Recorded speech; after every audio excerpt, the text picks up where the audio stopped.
Hey ChatGPT, could the Los Angeles wildfires be considered signs from God? As he says, we shall show them our sign. Please shed some light on it. Indeed, Allah's signs are evident in the heavens and the earth. Such events remind us of His power and mercy, urging us to reflect on our deeds. As stated in the Quran, and we will show them our signs in the horizons and within themselves until it becomes clear to them that it is the truth. Quran chapter 41 verse 53. Cleophy. In Islam, natural disasters like wildfires can be seen as signs from Allah, reminding us of His power and the transient nature of life. They may serve as tests for humanity, prompting reflection on our actions and responsibilities towards the environment. Such events encourage believers to seek forgiveness, strengthen their faith, and foster community support. Ultimately, they remind us to live righteously and care for the earth as a form of worship and gratitude to the Creator. Thank you so much, ChatGPT. Let's dive deeper into this chapter together with Jack and Wilson. Welcome to another deep dive. This time, we're going to be tackling this really heavy question that I think has been on a lot of people's minds, especially with those fires recently in LA. Yeah. It's like, how do different faiths understand these big disasters, these tragedies? You know what I mean? Spiritually, how do they make sense of them? We've actually got two very different sources today that we're going to be using to explore this. Oh, cool. So first up, we've got this article from Religion News Service. It's giving us a Jewish perspective. Okay. And then we're going to jump into some verses from the Quran. Interesting. And we've got some really good commentary to go with them. Yeah. It's always interesting to think about how different traditions, with all their own unique history and beliefs, approach these kinds of things that we all go through, you know? Right. As humans, these shared experiences, like suffering, it's fascinating. Yeah. And this article from Religion News Service, it really hits close to home because it's talking about how these California wildfires have literally devastated places of worship.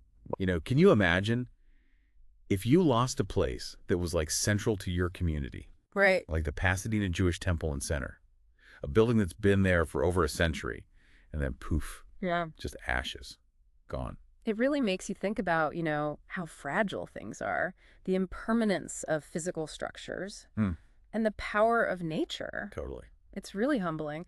The author, he's a rabbi, and he grapples with this question, where is God when something like this happens? It's a big question. It is. And he goes back to the Hebrew Bible, to the symbolism of fire. Fire. Yeah, it's such a loaded image, isn't it, in so many religions? It really is. And he talks about how in the Hebrew Bible, fire can represent both divine presence, God's presence. Right.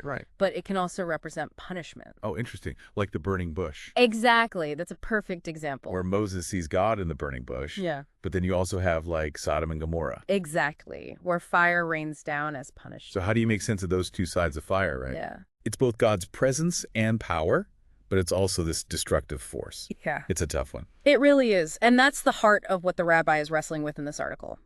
He connects the destructive force of these wildfires to the larger issue of climate change. Oh, wow. Okay. He calls it a rounding up of the usual suspects. What he's getting at, I think, is that maybe, just maybe, God isn't in the spectacular flames themselves. Okay. I'm listening. If not there, then where? Where is he suggesting God might be found? He's suggesting that God is found in how we respond. Okay. In the quiet, the resilient response of humanity after the fire is past. In the acts of kindness, the rebuilding, the way communities come together to support each other. It's not about the grand display of the fire, but the subtle strength that comes after. I love that image. That's really beautiful. So it's about finding God not in the chaos, but in the quiet acts of, what did you say, resilience? Yes. It's almost like those quiet acts of compassion are a form of divine presence in the world. Hey, you know what? It kind of reminds me of some of the verses we have from the Quran. Really? Tell me more. Yeah, there's one verse, it talks about seeing God's signs within us, but also in the world all around us. Yeah. It's not always about those huge miracles that you hear about. Yeah, right. Sometimes it's about paying attention to the smaller messages, like what's happening every day. The little things, those can carry a lot of meaning. Absolutely. And if we think about the wildfires with that in mind, the scale of that destruction, maybe that itself is one of those signs, right? It could be. It's forcing us to actually really confront what we're doing to the environment, the consequences of our actions. Yeah, absolutely. It's almost like nature is shouting at us, trying to get our attention. Hey, wake up. Right. And there's another verse that I think connects to this idea. It talks about transgression Oh, right. and how important it is to stay within the bounds of what's permitted, right? Yeah. Transgression. That's such an interesting word. When you think about it in this context, what do you think it means? Like, how would you interpret that? Well, I was thinking about it in terms of our responsibility to the environment. Okay. Like, are we crossing a line when we just exploit natural resources without thinking about the consequences down the road? Yeah. You know, are we pushing the limits of what's sustainable? Yeah. And if we are, maybe these fires are a consequence of that. Right. You know, like a really stark reminder that we're not separate from nature. We're all connected. Yeah. Yep. It's a pretty sobering thought, but I think it connects these two sources in a way that's really insightful. Yeah. This idea that our actions have consequences. Absolutely. That's something that resonates across different faiths. Even though they might express it in different ways, there's a shared truth there about our relationship with the natural world. Yeah. And about our responsibility to care for it. Exactly. It's really fascinating how both the Jewish and the Islamic perspectives, they both kind of land on this idea of, finding meaning in the middle of suffering. Right. And I think it really speaks to something deep within us as humans. Yeah. This need to make sense of tragedy, to find a way to keep going even when we experience loss, It's like no matter how bad things get, we're always searching for a reason why, right? Some kind of meaning. Absolutely. And, that idea we were talking about before about finding God in the still small voice instead of in all the chaos. Yeah. That really sticks with me. It reminds me of that story about the prophet Elijah in the Hebrew Bible. Oh, yeah, right. When he runs away from Queen Jezebel Yes. and hides in that cave. On Mount Horeb. He's waiting for this big, dramatic revelation from God. Yeah. Like what Moses experienced on Mount Sinai. Right, with the thunder and lightning and that booming voice. Yeah, exactly. But what happens? Well, God shows up in a way that Elijah totally doesn't expect. He doesn't get the fire and brimstone, right? Nope. No earthquake, no raging fire. It's a gentle breeze. A whisper that speaks to his heart. It's like the calm after the storm, Yeah. when everything is finally quiet and you can breathe again. Yes. And that's when you can truly reflect, connect with something deeper. And that's what the rabbi is getting at in the article, I think. You mean even amidst all that devastation from the wildfires? Exactly. There's an opportunity to find solace and strength in those quiet moments, to look beyond the surface. And find a deeper meaning. Yes. It's not about pretending the pain isn't there or the loss, but it's about finding a way to rise above it. To come out of it stronger, with a new sense of purpose. Yeah. And that's a message that speaks to everyone, don't you think? Whether you're religious or not. I agree. It's a universal human experience. Yeah. It's about resilience. About finding the strength to rebuild, to move on, even when you've lost so much. And I think it highlights how important community is, especially during times of crisis. Oh, absolutely. We can't go through these things alone. We need each other to lean on, to support each other, to offer a hand, or just to listen. Right. To be Hey everyone, before we dive into that, I was delving into my YouTube channel analytics and noticed most of you who watch my videos are not subscribed to the channel. Would you do me a huge favor, please, and hit the subscribe button? It really motivates me and helps the channel to grow so I can do more videos just like the one you're about to watch. So without further ado, let's dive in. Moments to look beyond the surface. and find a deeper meaning. Yes. It's not about pretending the pain isn't there or the loss, but it's about finding a way to rise above it. To come out of it stronger, with a new sense of purpose. Yeah. And that's a message that speaks to everyone, don't you think? Whether you're religious or not. I agree. It's a universal human experience. Yeah. It's about resilience. About finding the strength to rebuild, to move on, even when you've lost so much. And I think it highlights how important community is, especially during times of crisis. Oh, absolutely. We can't go through these things alone. We need each other to lean on, to support each other, to offer a hand, or just to listen. Right. To be there for one another. The article talks about how important it is to come together as a community. To rebuild.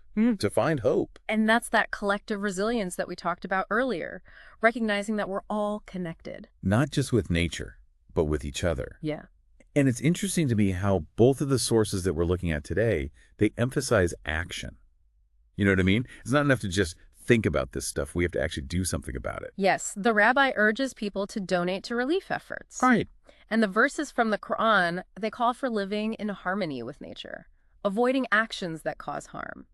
It's about putting our faith into action, actually living by what we believe. Walking the walk, not just talking the talk. Exactly. But, it's easier said than done, right? When we're talking about these big, complicated issues like climate change, it can feel overwhelming. Like, what difference can one person really make? It's true. It's easy to feel powerless. But I believe that even the smallest acts of kindness, the smallest efforts, They matter. they matter. They all contribute to something bigger. It's like a ripple effect. Be the change you want to see in the world, right? Exactly. It's not about being perfect or having all the answers, but about taking those small steps every day and trusting that they'll lead to something better. Maybe it starts with just shifting our perspective, Okay. Like how?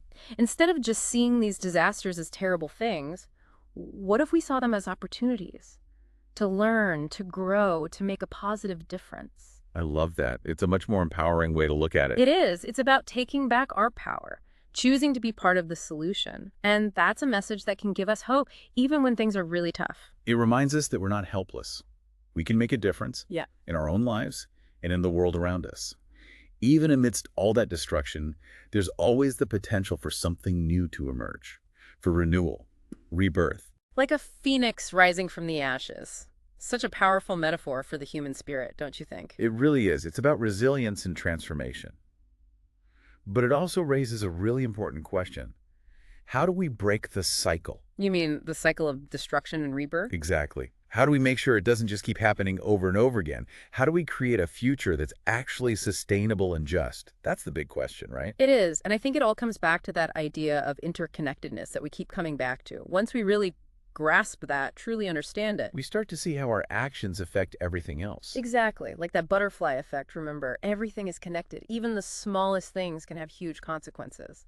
So if we want to create a better future, We have to start by looking at our own choices, asking ourselves, how will this affect others? both now and in the future, it's about moving beyond just thinking about ourselves and our own needs. And embracing a perspective that's bigger than just us. It requires a shift in our consciousness, a willingness to see ourselves as part of something much larger. To recognize that we're not separate from nature, but a part of it. And that our well-being depends on the well-being of the planet. We're all in this together. And I think that's really at the heart of both the Jewish and the Islamic perspectives we've been exploring today. You're absolutely right. The rabbi was connecting the wildfires to climate change, saying that what we do has consequences for the environment. Yeah. And the Quranic verses, they emphasize living in harmony with creation, recognizing limits, avoiding actions that cross those boundaries. Both traditions are urging us to be responsible for taking care of the earth. To be good stewards. Yes. And that means having a deep respect for all life, recognizing that everything is interconnected, and making a commitment to live in balance with nature. Those are some pretty powerful principles. They are. And maybe they don't offer simple answers, but they can help us as we navigate the complicated world we live in. It's like that's what makes these deep dives so important, you know? Yeah. They challenge us to think about these big questions. To have these conversations. Thank you for joining us for today's podcast. I hope you've gained some valuable insights. If you're a truth seeker, yearning for divine light and ready to step out of darkness, now is your moment. The truth is that Allah is the one and only creator of the universe. He has sent over 124,000 messengers and prophets to guide humanity, starting with Adam and culminating with the final messenger, Prophet Muhammad, peace be upon them all. If you resonate with this message, you might be ready to embrace Islam. Simply recite the Shahada, the Islamic declaration of faith. For further support, feel free to join our WhatsApp group. You can send us a private message there. The link is in the video description. Don't wait until it's too late. We look forward to connecting with you soon.